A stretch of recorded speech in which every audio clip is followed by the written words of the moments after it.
Oggi 3 settembre ricorre l'anniversario dell'uccisione del generale Dalla Chiesa, nonché prefetto di Palermo, della moglie Emanuela Setti Carraro e dell'agente di scorta Domenico Russo, uccisi dalla mafia palermitana il 3 settembre del 1982.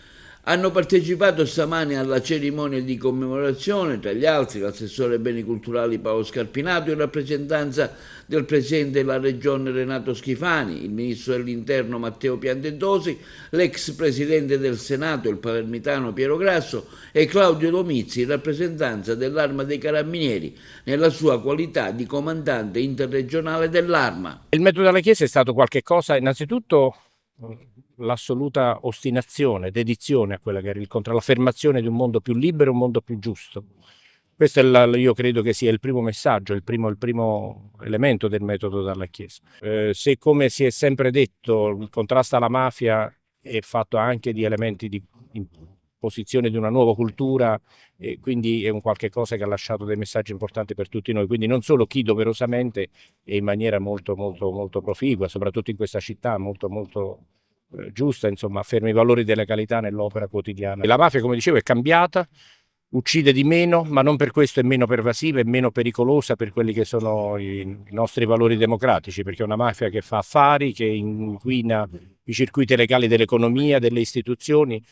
E quindi insomma ci sono delle professionalità che, partendo proprio dal grande impegno di servitori dello Stato come Carlo Alberto Dalla Chiesa, hanno sedimentato negli anni una grande professionalità che fanno sì che noi siamo il paese che può vantare da un certo punto di vista anche un'architettura antimafia tra le migliori al mondo. Dalla Chiesa è stato un simbolo importante per dimostrare il senso del dovere, dell'impegno, del sacrificio in un momento storico del nostro paese, della nostra città, in cui c'era bisogno di uomini come lui. E ha sacrificato la sua vita fino all'ultimo, la consapevolezza di andare incontro a una situazione di pericolo e l'ha affrontata con coraggio. È un simbolo di quello che le istituzioni devono fare per il nostro paese. Un tributo doveroso alla memoria di questo servitore dello Stato, fortemente nella giustizia.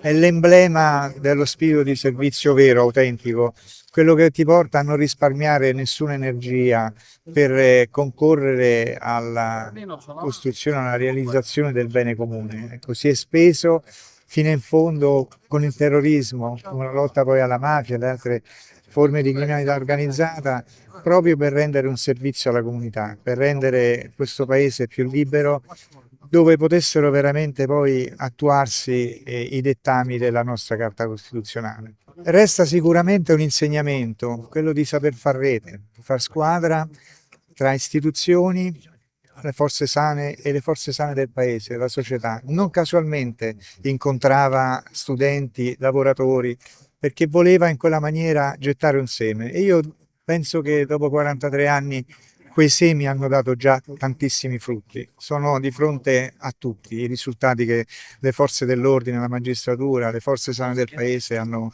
raggiunto.